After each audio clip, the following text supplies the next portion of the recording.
श्री गणेशाय नमः. नमो नमः. सिद्धी संस्कृत ट्युटोरियल चॅनलमध्ये तुमचं मनापासून स्वागत आहे. जर तुम्ही या चॅनलवर नवे असाल तर लाईक करा, शेअर करा आणि सबस्क्राईब करायला अजिबात विसरू नका. मित्रांनो, आजचा व्हिडिओ 9th स्टँडर्डसाठी एक इम्पॉर्टंट व्हिडिओ असणार आहे. रादर हा व्हिडिओ त्यांना खूप हेल्पफुल असणार आहे, कारण आज आपण 9th स्टँडर्डच्या बुकमधील पेज नंबर 25 हे डिस्कस करणार आहोत. त्याच्यावर तुम्हाला भरपूर अशा उपपद विभक्ती दिलेल्या आहेत ज्याचे सेंटेन्स खूप हार्ड आहेत. सो आज आपण ते सर्व जे उपपद विभक्ती आहेत ते डिस्कस करणार आहोत आणि तुमच्यासाठी मी एक इझी सेंटेन्स देखील या व्हिडिओमध्ये देणार आहे. सो तुम्ही हा व्हिडिओ फुल बघा आणि तुमच्या फ्रेंड्सपर्यंत देखील शेअर करा. सर्वात आधी तुम्हाला काय दिलेलं आहे ते बघूया. त्याच्या आधी तुम्हाला एक इम्पॉर्टंट अनाउन्समेंट करायची होती मला, की 10 नोव्हेंबर ते 13 नोव्हेंबरपर्यंत मी फ्री दिवाळी क्लासेस घेणार आहे. त्याच्यात मी भरपूर तुमचे ग्रामर टॉपिक डिस्कस करणार आहे, म्हणजेच काय तर लकार आणि अजून आपण म्हणू शकतो की समास, असे भरपूर सारे आपण डिस्कस करणार आहोत. सो जर तुम्हाला देखील तो सेशन अटेंड करायचा असेल तर मला कमेंट्समध्ये तुम्ही नक्की एनरोल करा. तसंच मी तुम्हाला लिंक वगैरे शेअर करेन. समजते? आता सर्वात आधी तुम्हाला काय दिलेलं आहे ते बघूया. फर्स्ट सेंटेन्स काय दिले ते वाचा. कानिचन म्हणजे काही काही. अव्ययानी म्हणजे अव्यय. इथे अव्ययानी म्हणजे बहुवचन आहे. विशिष्ट म्हणजे एक स्पेसिफिक. विभक्ती रूप. अपेक्षन्ते म्हणजे काही काही असे अव्यय असतात की ज्याला स्पेसिफिक विभक्तीच लागते. दुसरी विभक्ती जर तुम्ही इथे वापराल तर तुम्हाला तुमचं जे सेंटेन्स असेल ते रॉंग असेल. सो तानी अधः निर्दिष्टांनी, ते जे असे विशिष्ट अव्यय जे आहेत ते खाली इथे दिलेले आहेत. हे सर्व अव्यय यांना विशिष्ट विभक्तीच लागते. समजते? आता पहिलं अभितः आहे, नेक्स्ट परितः आणि उभयतः. मित्रांनो, हे खूप इझी आहे. सर्वात आधी एक तुम्हाला सांगते की अभितः, परितः, उभयतः या तिघांचा अर्थ सेम आहे. याचा अर्थ मी इथे लिहून देते. तो आहे आजूबाजूला किंवा अवतीभोवती. सराउंड आपण म्हणू शकतो. तिघांचा अर्थ सेम आहे, आजूबाजूला, अवतीभोवती. ओके. आता तिघांचा जो सेंटेन्स असेल ना ते देखील सेम असेल, फक्त तो जो शब्द असेल ना तो चेंज होईल. आता तुम्ही म्हणाल हे काय म्हणताय बरं, तर मी तुम्हाला इथे लिहून देते. अभितःला मी सेंटेन्स लिहिते. गृहम असं आहे बरं. अभितः वृक्षाः सन्ति. घराच्या आजूबाजूला किंवा अवतीभोवती खूप सारे झाडं आहेत. समजते? गृहम अभितः. आता गृहमला द्वितीयाची अपेक्षा म्हणून अभितःला द्वितीयाची अपेक्षा म्हणून इथे गृहम आपण केलेलं आहे. समजते? अभितःला कशाची अपेक्षा आहे? द्वितीया, म्हणून गृहम इथे झालेलं आहे. वृक्षाः भरपूर वृक्ष आहेत आणि भरपूर वृक्ष आहेत म्हणून इथे आपण सन्ति इथे वापरलेलं आहे. समजते? आता पुढचं काय आहे? आता परितः वापरायचं आहे. जस्ट सेम आहे, तुम्हाला इथे लिहून देते. गृहम. आता इथे अभितःच्या जागी परितः वापरूया. बघा, आता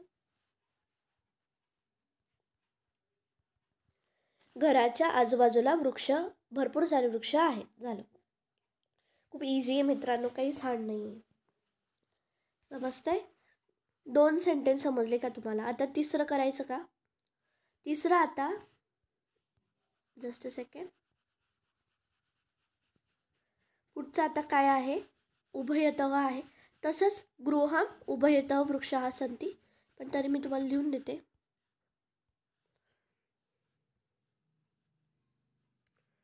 समजते का? घराच्या आजूबाजूला वृक्ष आहेत भरपूर. खूप इझी मित्रांनो. प्रतिला देखील द्वितीयाची अपेक्षा आहे. सो तुम्हाला काय दिले बघा, किती हार्ड दिले इथे बघा. आपण हे सेंटेन्स डिस्कस करायचे राहिले आपले. बघा, भानुम अभितः ग्रहाः भ्रमन्ति. मग भानुम म्हणजे काय, तर सूर्याच्या आजूबाजूला खूप सारे ग्रह आहेत. पुढे काय दिले? मातरम परितः गणेश प्रदक्षिणाम करोति. बापरे. आईच्या आपण म्हणू शकतो अवतीभोवती गणपती बाप्पांनी प्रदक्षिणा केली होती. नदीम उभयतः क्षेत्राणी विद्यन्ते. समजते का? हे खूप हार्ड सेंटेन्स आहे. जे रिलेटिवली मी जे सेंटेन्स दिले ते खूप इझी आहे. ओके, आणि ते राईट देखील आहे. पहिले आता तुम्हाला जे दिले तिघं ते समजले का तुम्हाला? नेक्स्ट आता प्रति दिलेला आहे. प्रतीचा अर्थ आहे च्याकडे जाणे. च्याकडे जाणे. तुम्हाला काय दिले बघा? सायंकाले वत्सः धेनुं प्रति वेगेन गच्छति. संध्याकाळी जे वत्स होतं ते धेनू म्हणजे काय तर गाईकडे. गाईकडे समजते? गाईच्याकडे वेगेनं म्हणजे एकदम स्पीडने गेलं, फास्ट धावत तो त्याच्या आईकडे गेलो. सो आता तुम्हाला हे जरा हार्ड जाईल म्हणून मी तुम्हाला एक सोपं सेंटेन्स घेतलं आहे. ते आहे वत्सः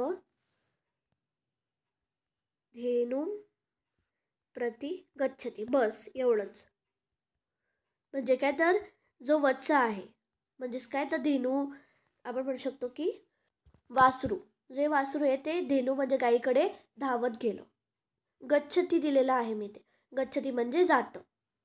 समजतंय का? गमगच्छचा अर्थ जाणे. आय होप हे सगळं समजलेलं आहे तुम्हाला. आता इथे तुम्ही म्हणाल द्वितीया कुठे आली? तर द्वितीया इथे धेनूकडे आलेली आहे. मित्रांनो, जिथेही ती विभक्ती अप्लाय होते ना त्याच्या खाली अंडरलाईन करा. म्हणजे जो एक्झामिनर असतो त्याला लगेच समजतं की अरे इथे द्वितीया विभक्ती आलेली आहे. आता आपण जे केलेलं होतं बघा, आपण काय पहिलं याच्यात केलं गृहम. तर गृहमच्या खाली अंडरलाईन करून घेते गे याच्या खाली. आता नेक्स्ट विना. विना म्हणजे च्याशिवाय, एखाद्या शिवाय. विनाला 3 विभक्ती आहेत. ते आहे द्वितीया, तृतीया, पंचमी. ओके, काय आहे? द्वितीया, तृतीया, पंचमी. पण आपण जास्त करून तृतीयाच वापरतो इथे. समजतंय? तुम्हाला काय दिलं आता सेंटेन्स? चंद्रमसम चंद्रमसा चंद्रमसह विना निशा न शोभनते. म्हणजे काय तर चंद्राशिवाय निशा म्हणजे रात्र शोभून दिसत नाही. But it's hard. तुम्हाला लिहिता येणार नाही म्हणून तुमच्यासाठी एक इझी घेतलेला आहे. जलेन मिनिट. जलेन विना, जलेन विना जीवनम अशक्यम. म्हणजे काय तर पाण्याशिवाय जे जीवन आहे ते अशक्य आहे. इथे जलेनला तृतीया विभक्ती आलेली आहे. समजतंय का? जलेन विना जीवनम अशक्य. हे इझी आहे. नेक्स्ट आता सह म्हणजे सोबत जाणे. तृतीयाचा इथे तृतीया विभक्ती अपेक्षित आहे. तर तुम्हाला काय दिलं आहे? पित्रासह अनिकेतः आपणम गच्छति. किती हार्ड आहे. सो तुमच्यासाठी एक इझी सेंटेन्स आणलेला आहे जे आहे रामेणसह सीताम वनम गच्छति.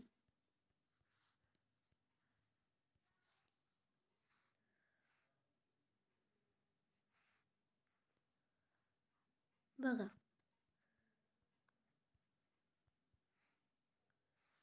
रामेणसह सीताम वनम गच्छति. समजतंय? समजलं का? इथे रामेणला तृतीय विभक्ती आलेली आहे. नेक्स्ट आता अलम. अलमचा अर्थ आहे थांबवा. अलम निद्रया, अलम भित्या. निद्रया म्हणजे झोपणं, आता थांबव. अलम भित्या म्हणजे आता तू घाबरणं थांबव. अलम वार्तालापेन, आता तुम्ही बोलणं थांबवा. सो हे जे सेंटेन्स आहे अलमचे ते इझी आहे. ते तुम्ही लर्न करू शकता. हे बघा, अलम निद्रया हे खूप इझी आहे. हे तुम्ही लर्न करून घ्या. नेक्स्ट आता नमः. नमः म्हणजे काय? नमस्कार करणे, ज्याला चतुर्थीची अपेक्षा आहे. सो आपलं नेहमीचं गणेशाय नमः.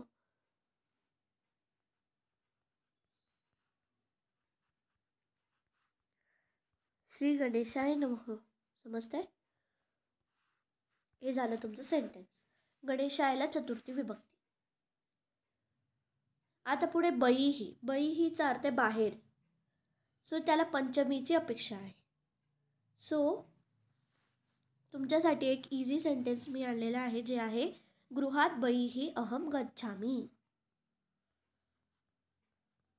गृहात याला पंचमी वापरलेली आहे. गृहात बईही अहम म्हणजे मी, गच्छामी म्हणजे जातो. मी घराच्या बाहेर जात आहे. ते गच्छामी येईल बरं, गच्छती येणार नाही कारण अहम आहे. गृहात बहिः अहम गच्छामी. पुढचं आता काय दिलं, कृते म्हणजे काय तर च्या-करिता. समजते आता तुम्हाला काय दिलं बघा. स्वसुहू कृते बंधुहू उपहारम आनयती. खूप हार्ड आहे, सो खूप इझी सेंटेन्स आणलेलं आहे जे आहे छात्राणाम कृते म्हणजे काय तर छात्र स्टुडंटसाठी शिक्षणम आवश्यकम जे एक मिनटं छात्राणाम कृते शिक्षणम आवश्यकम खूप इम्पॉर्टंट आहे. समजतंय का बघा, छात्राणाम कृते शिक्षणम आवश्यकम. नेक्स्ट आता इथे छात्राणामला काय आलंय तर षष्टी वापरलेली आहे. समजतंय का.